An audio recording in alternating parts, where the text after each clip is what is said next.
unfortunately, they'll never capture the magic of like, oh, we found this one game that's a cult classic. Now, most games nowadays are either really good or they're either okay or they're bad. Or yeah, they're not. I mean, again, and this is coming from a guy who doesn't play 99% of the gaming. Hell, even fighting games.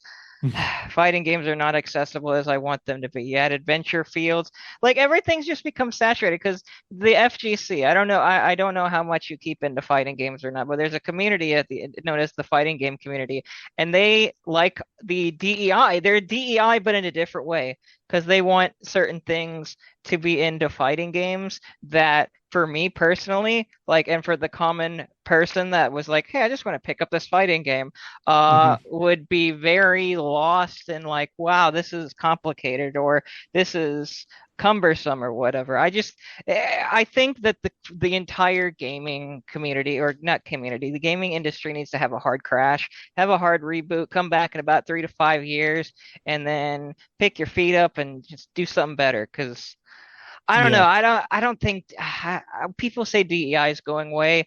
I still see it in anime, not in this Japanese section, but the American section. Yeah, And localization. No, I agree. Sorry, I didn't and mean to cut you off. no, that's fine. It happens. I do it sometimes too. It that not only just the casting, but the fact that not just the localization, but also the casting.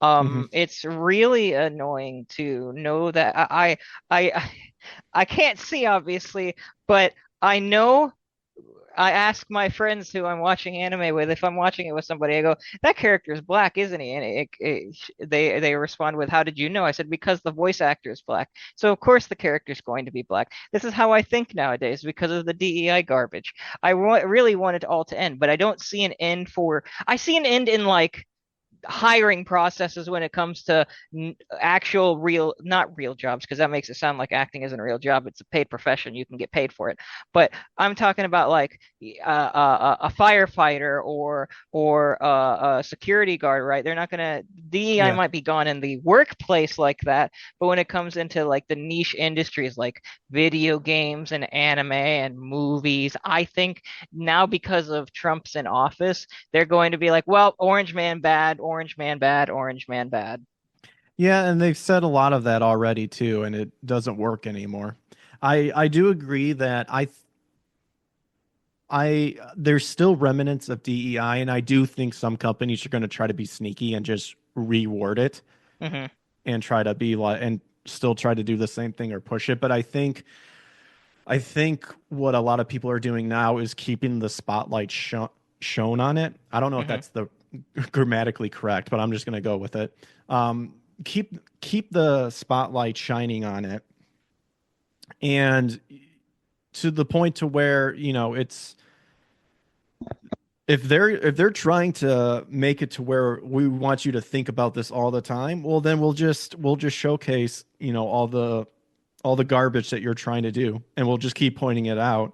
And yeah, they'll go and say, well, you're just haters, you're a grifter, you're this, you're that, and stuff. And it's like, no, like you wanted this to be the focus, so yeah, we'll go ahead and keep the spotlight on you, and we'll show how like stupid it is and retarded it is. And maybe instead of focusing on trying to correct some grave injustice you have perceived in your brain, how about you have people that, based on their merit, on their hard work, and their character, you know, come and do this sort of stuff too? Because when you do that, then it's almost like you have that diversity that you so desperately say that we need to have.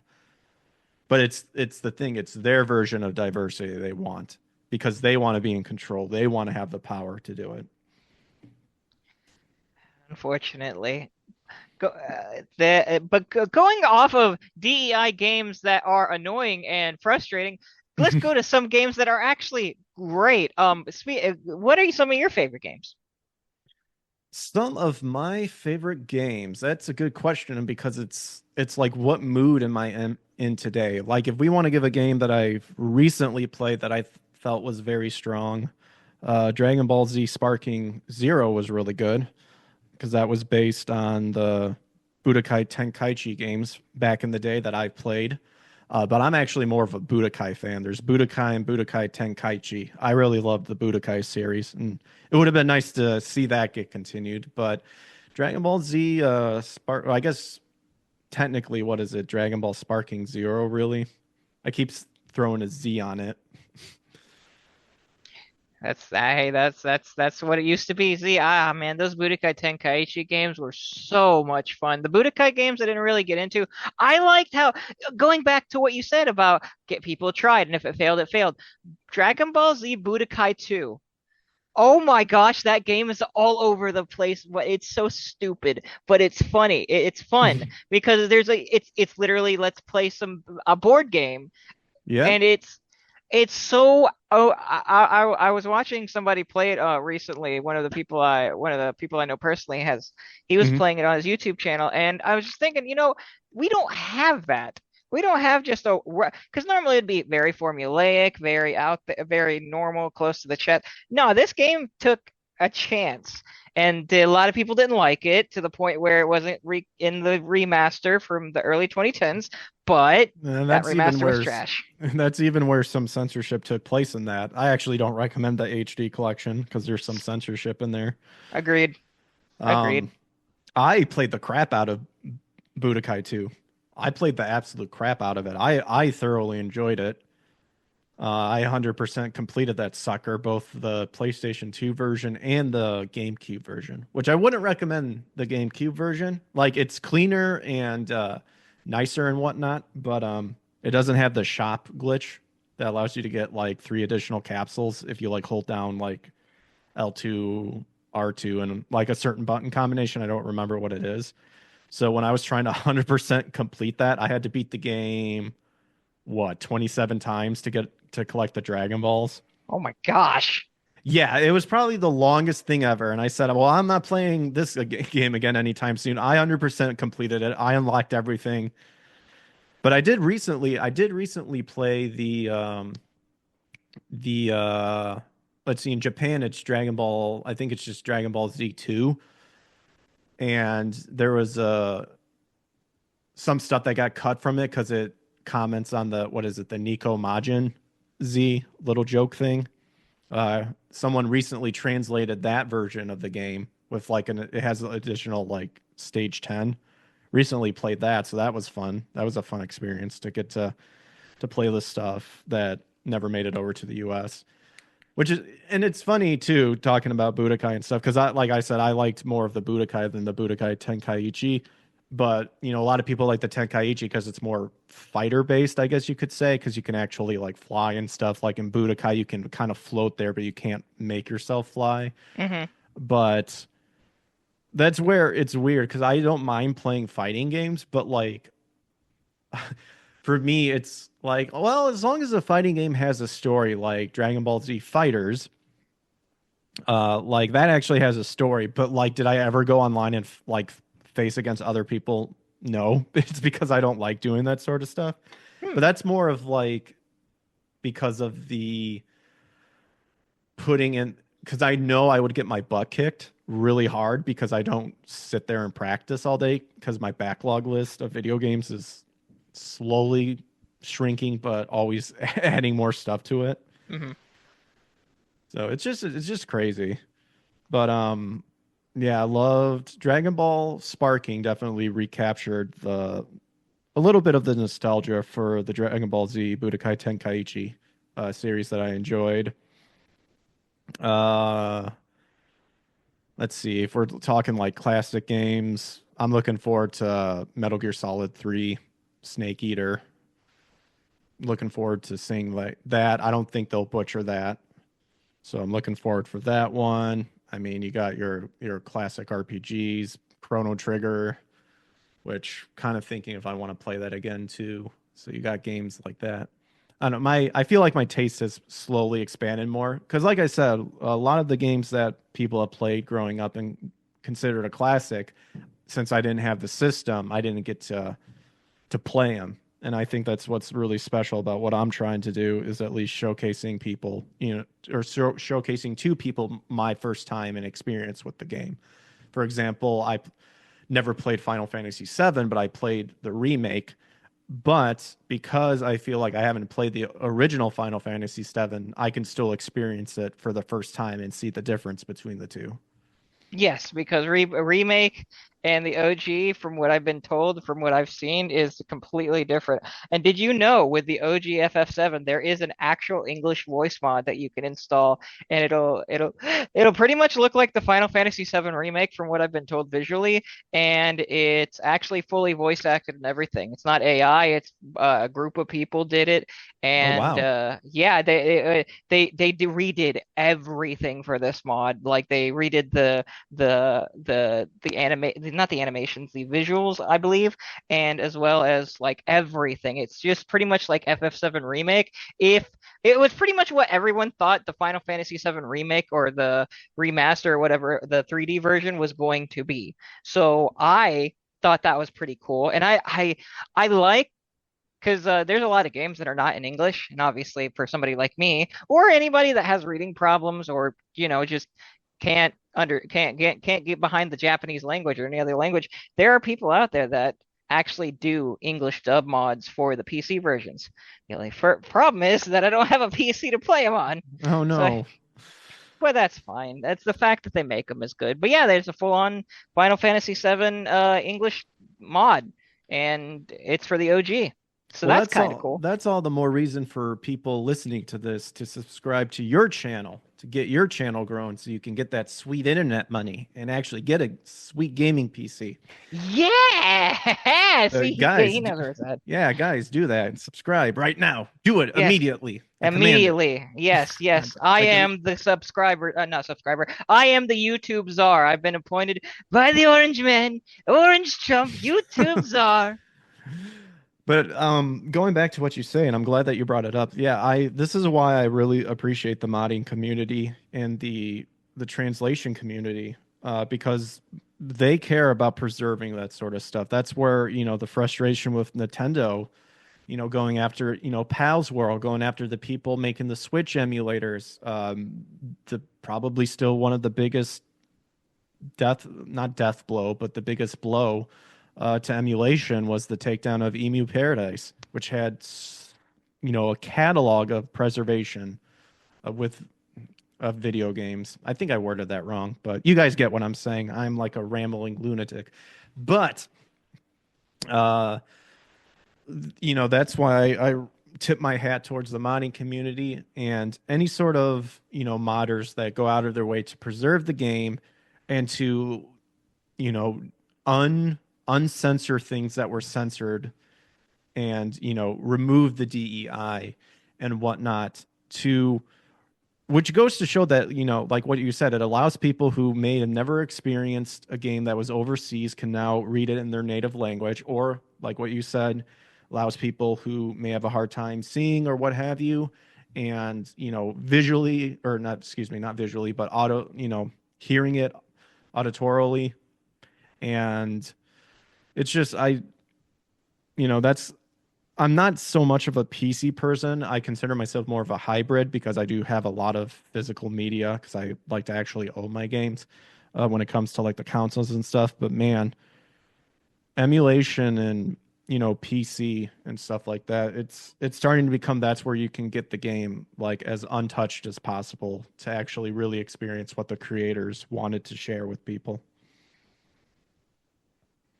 And you also like the modding allows you to, I mean, could also do other things for you, like make the game easier or whatnot. I don't know. I've never really understood the whole modding thing besides with like Mhm. just to make the game easier or just to make the game wackier. Because I remember when Skyrim mods were a thing, and then they actually allowed you to mod the game in the game. That was fun. Uh, Yeah, I mean it fixes a lot. It's interesting because a lot of people will improve like the controls, the graphics, and whatnot to give you a new experience and possibly the experience that the creators originally wanted to give you but couldn't because, maybe they were new at the time or budget or time constraint and whatnot. I think it's absolutely amazing. And sadly, it's to me, it's becoming to the point where if you want a game that that you can, again, you can experience what the creators wanted as untouched and untainted as possible. You have to turn towards the modding community and stuff because they care about presenting it and preserving it to where it's you can enjoy it. You can be entertained for entertainment's sake.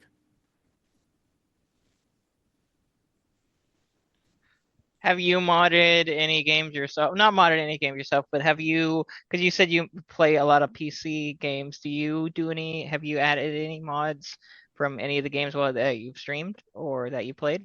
Well, in terms of like playing a game in which other people have created like the patch and stuff, yes. Oh, Yes. okay. Yes, I've used mods, I've used patches, I've used code breakers, what have you. If yeah, me myself like in actually programming it and doing stuff, no, I wish I could. That'd be amazing because there's certain games out there I'd love to see like an English translation.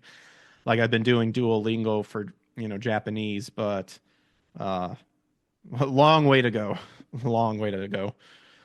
And someday you will make it there. Speaking of Japanese things, you mentioned anime and your journey going to trying to be a voice actor. Did you have any success in that whatsoever, or was it mainly was it after Eric got in the front the door, you were like, I'm going to support my friend, and then everything just popped off with the like with the wrong thing stuff?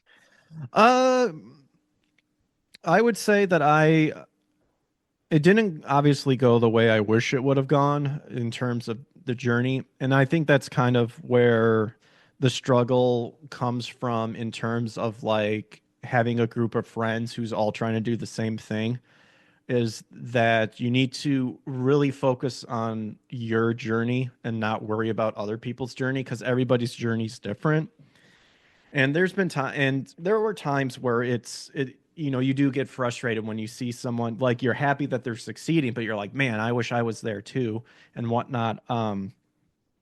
I did not get to the level that Eric did in terms of like getting my foot in the door. I took a lot of classes. I tried my best to connect with people, and it was just that next step of hopefully catching someone's eye and getting brought in, and then doing secondary characters, background characters, and hopefully working hard to then maybe get a supportive, excuse me, a supportive role, and then at one point maybe a main role or something.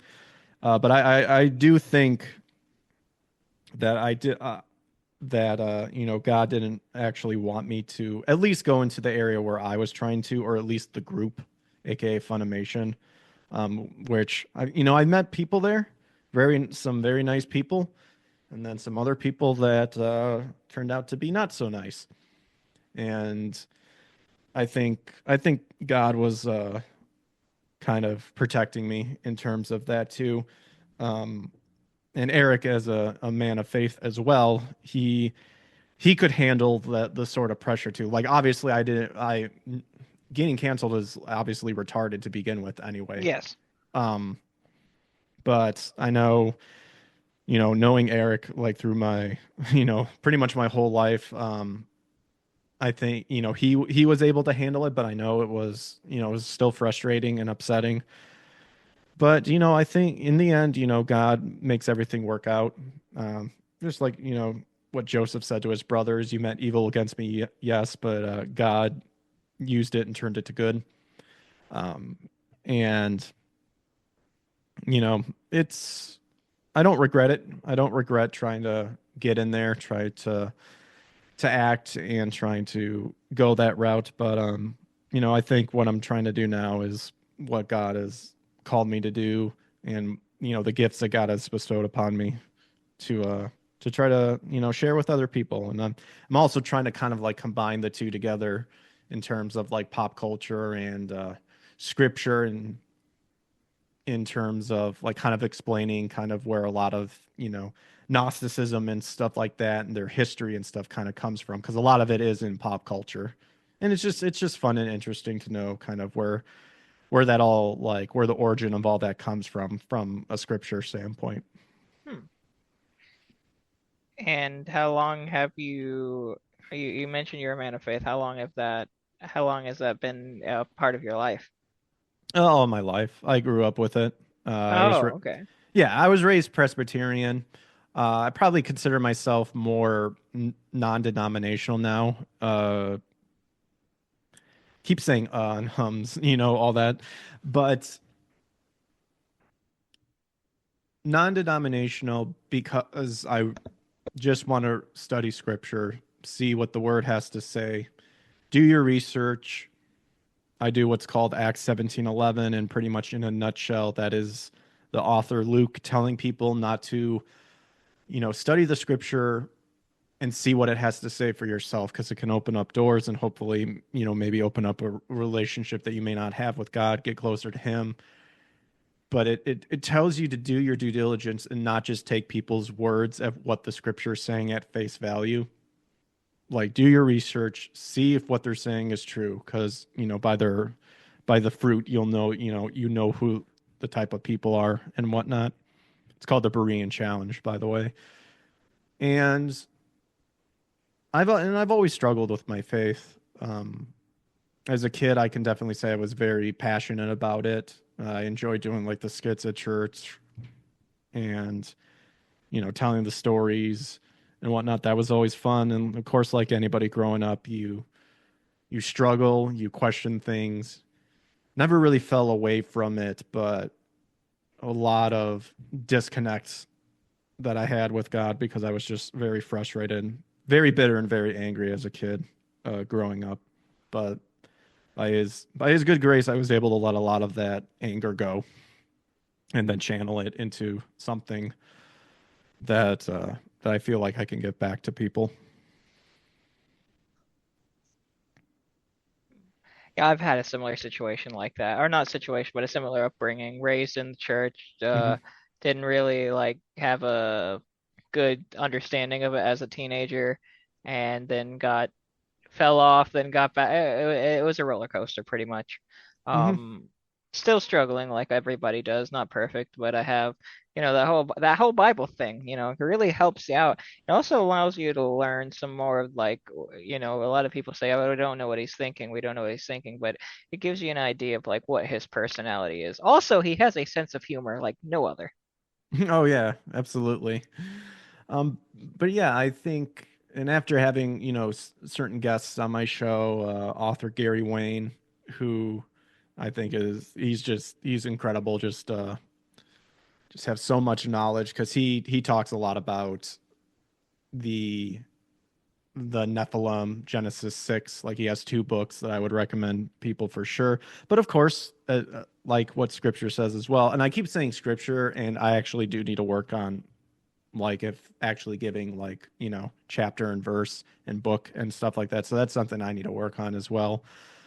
But test the spirits, pray about it and whatnot, and make sure, that the people you're listening to are indeed doing a good job explaining what the word is, because some people will twist it and it may sound like it's correct, but when you kind of get into when you actually study it for yourself and kind of and do meditate upon it and pray about it and whatnot, you can then find the answers.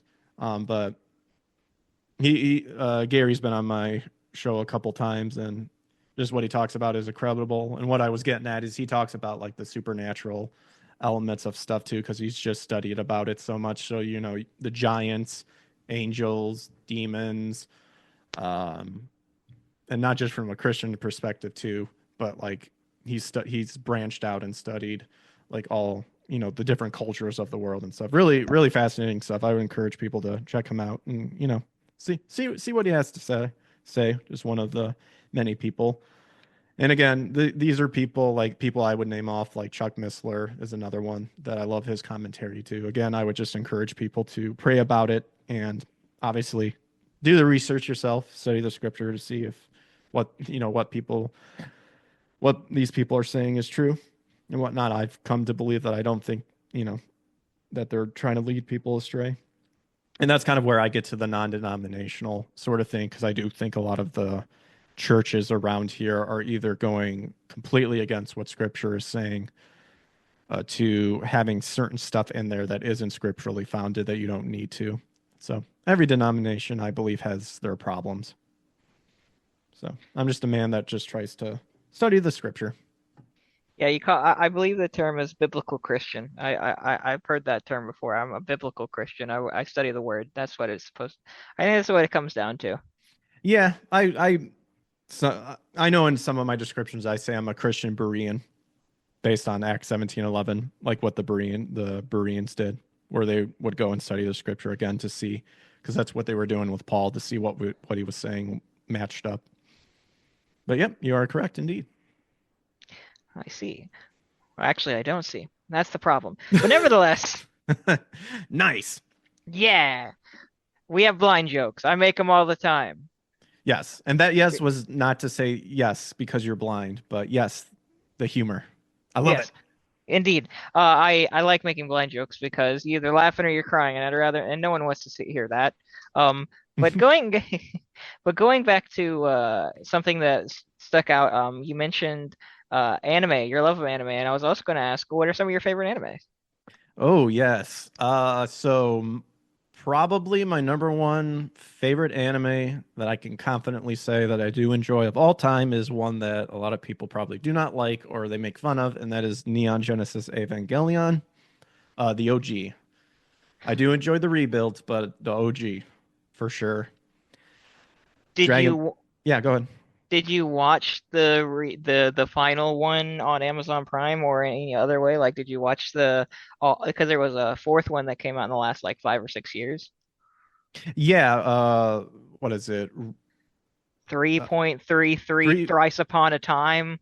Yeah, or Thrice Upon a Time. Yeah, but I think the fourth one, because there's four: 1.0, 2.0, 3.33, and then 3.0 plus 1.0. There it is. Yes, 3.0 plus 1.0, also known as 4.0. Yeah, exactly. Or 4.44, whatever whatever thing they're trying to do. Yeah, I did watch that. I watched the one that had the original voice actors do it. Okay, okay. I do enjoy me some Neon Genesis Evangelion as well. I don't understand why people wouldn't like it. I mean, besides the fact that it's what the frig am I watching? Well, yeah, Besides, it's because they don't want to go back, and I feel it's just because a lot of people don't want to go back and actually see what it's trying to say. I don't think Hidekiano. I know he was depressed when he made it originally. The rebuild once he's in a better mind state. I just I don't think Hidekiano is like some crazy 5D chess player, but there is a lot of stuff to unpack in the original series that I think a lot of people just don't want to take the time to analyze and look at. But I do think when you do, like it just makes everything crazy. And one of my biggest things too is a lot of people don't seem to realize, the people who kind of don't like it or bash it or stuff, people don't realize that Evangelion has been very influential to a lot of animes that they love and enjoy. But I think that's also as a whole too, like a lot of 80s, 90s anime really affect of what animes there are out here nowadays, that people like hype up and like are like, oh my gosh, it's the most amazing thing ever. And it's like you do know that like this anime from the past majorly influenced people.